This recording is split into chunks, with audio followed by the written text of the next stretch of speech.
Let's go third. I don't know. So here we are today at Ellough Park for round number 6 of the Club100 Junior Superlightweight South Championship, and let's just head straight into qualifying and see my fastest lap. So coming across the front straight now, let's see into turn 1. You're going to brake just as the kink on the left starts, and then turn in nice and late, and then get a nice grey exit. You can go over the white line on this exit, which is really good, and it gives you extra speed. Into here, slight lift, maybe a tap, and then get right on that curb on the exit. It's quite important to get an exit here as we go into the hairpin, and this really affects your run into the longest part of the track. So now as we go through this flat out chicane, really satisfying to go over that curb. Don't go any further than halfway through the track, over this curb as well, which is just lines painted on the ground, and round this corner, which is quite interesting. It's a bit of a bump before the braking zone, and it's hard to get it right. Now into the 2 hairpins, going to brake just at that tyre barrier on the left, pull out wide, come for the second one, and go all over that curb, or almost all over it, and you can go out wide again on the exit. And that is a lap around Ellough Park, and let's see where we finished. Now here we go.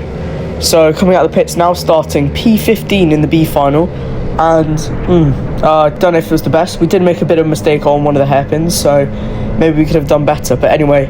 So now go around the final corner. Let's see what start we can get. We're normally good at the starts, and well, let's see what we can do here.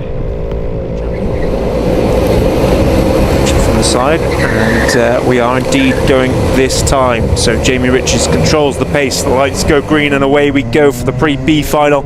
Now instantly into turn 1, we're going to keep the inside line, which is the best line, especially for a long corner here, where there's 3 corners with just the inside. So we're instantly up into P11, gaining 4 positions on the first corner. And now into this double right-hander, we can see that we make up a place, and then we have another, I think someone goes off in the background, but that doesn't really affect us when we manage to get in a position. Big move from the driver ahead, but we're going to bump the person on the outside, and we managed to get through on them as well. So now here we go, up ahead. We're going to go, this driver's going to go for a move. We're going to try and follow him through, but it's not going to work, so we're just going to have to stick right behind. But we're already up into P9, so 6 positions gained in the first lap, which is really good.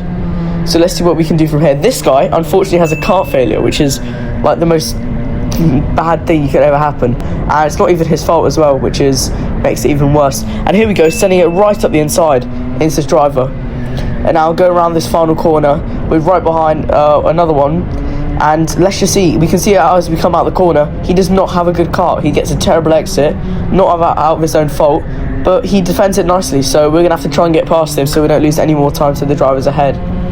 Now, as we go into the double right-hander, we go a bit wide, but nothing happens out of it because we've got quite a big gap behind. Now, as we go into the final part of the lap, we get a really good run on him, and let's see what we can do from here. 9 places gained so far in this race. Stefan Chifan building up a great number of positions as well. Here we are heading through the final part of the lap. Now coming down the front straight one more time, we're going to try and set it down the inside, but it's not going to be the smartest thing we do. And now as we get a terrible exit out of the corner. Great so far, and they're going to continue on that battle towards the end. That is Harrison Bishop, potentially feeling like a little bit of a cork in the bottle maybe. He's looking over the shoulder, but the pack of cars behind are too busy battling it out quite closely indeed, as we see one driver having to go for a bit of an escape route there. Yeah, that's the blue and yellow. I think it's Stefan Chifan in the 69. It is indeed. Yeah, just forced wide on the exit, not necessarily on purpose, but having to take the escape road nonetheless. This battle, the closest one we've got in our top 10. Now let's go to the final corner. You can see this driver goes absolutely bouncy through there. We're going to try and go up his inside, but it wasn't the smartest move, because now we get overtaken by not 1, but it's going to be 2 people as we go into the first corner. So we've gone up to 9th, up to 8th, up to 7th, and now down to 13th, which isn't the best thing that could have happened to us. Yes, we got forced off, but let's see how far up we can get. Now into this corner, we almost get hit off again as he makes contact with us, but luckily it was fine. And we actually send one into the hairpin. A bit of contact, maybe yes, but we do get through nonetheless. I think I saw him braking there for a second. He tries to push us to the inside, but we managed to get through as well, and we're up into P12. Now we see the gap ahead of us. We're going to try and close that down, and eventually, yeah, we do. So now right on the back of them for the final lap of the race. Let's see what we can do. So they're all battling here. We're going to try and go around the outside into this corner. So it's not going to work. We could try and go for a switchback, which always works into this corner. But on this one, if you're going to be on the outside, into the final corner, it's not the best thing. As we can see, we're right on the outside. We try to go for something, it doesn't work. We flick back across the inside and we still keep P12. So that was the final position of race 1. We still improved, but we could have done way better. So let's head on to the final and see if we can get promoted.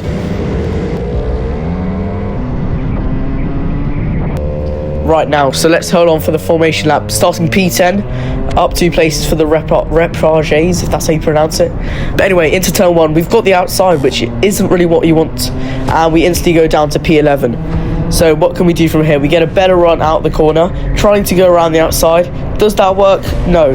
But what is lucky is that 2 people get forced off, and what that helps is that we gain another 2 positions into this corner. Now, as we go around the hairpin, we're going to get we're going to bump the guy ahead quite a bit. They're going to go side by side. Let's see what happens here. He muscles his way past. We're going to try and go part through as well. But we're going to go side by side into the hairpin. And I just decide, let's just tuck it behind and see if we can fight another day. So now, as we skip ahead a bit later, we're going to absolutely send one into the final hairpin. And maybe that was not the smartest move, as now we lose another 2 positions from that. We did it in the pre-final, we do it again, and it's just not a good place to go for a move unless you properly have it in you. So now into the first corner, we're going to hold the outside line. Let's see what we can do. Can we hold it into the next corner? Yes, we can. And now we just have to look ahead to the next driver. And and with that, we start working together and catching up to the people ahead. And this helps a lot as he goes for a quite ambitious move into the first corner. We managed to capitalise on it, but he gets a lovely switch back onto us into the double right-hander, just snips up the inside. And then as we go to the hairpin, a few laps later, we can just see that he doesn't get the best run into it. He goes a bit too hot into the corner, takes a cone with him, and now we're already up ahead of him and up into P9. So we've improved by quite a bit from 12th, although we did start 10th. So just 1 position ahead of where we started. Now, as we go into the final hairpin once again, we can see that we're closing in on them now as they start being held up by someone, I think, in the train there. But now they're not going to get the best run out this corner. We're going to try and go down the inside, go for a dummy move, which I don't think it really works, to be honest. We kind of went a bit too wide, just lost all our momentum. But now let's see if we can still hold on to them. Skipping a few laps later, and now we're right onto the back of them into turn 1. They look behind us just before they start braking. Actually send it into the corner, didn't go anywhere, almost bumped the driver ahead, and then we get past into P8, and that is a great move. So now let's just see if we can catch up to the driver ahead and maybe clench P7 before the race ends. Now we're right behind him. I think it might even be the final lap. If not, let's see what we can do. He doesn't get the best line through here, goes a bit wide. We're going to try and go down the inside, but he defends it quite well and parks it on the apex so we can't get a switch back there. Now, if we're going to go down here, let's see, he goes defensive into there. We get a move, we get an absolutely good run on him. He just pushes us right off, and then the driver behind gets through again. So I don't think that was fair personally, but I don't know. Marshall probably didn't see it. And with that, we're down into P9. But let's see what happens with the final corners of the lap. So he's going to try and go defensive into that corner. He doesn't get it. We're going to send it right up the inside. A bit of contact, but it doesn't matter. We're going to go around the final corner. It's going to be really tight. He's going to hold the inside line. I'm going to go the outside. It's going to be really close. But who won?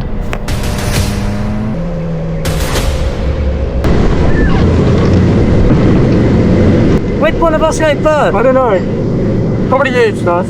No, I thought it was you. I genuinely have no clue. I have no clue anyway. We'll see on the results then. Yeah, go on, mate. Have you got a penalty? Huh? Have you got a penalty? No, I don't think so. Oh yeah, then you're ahead then.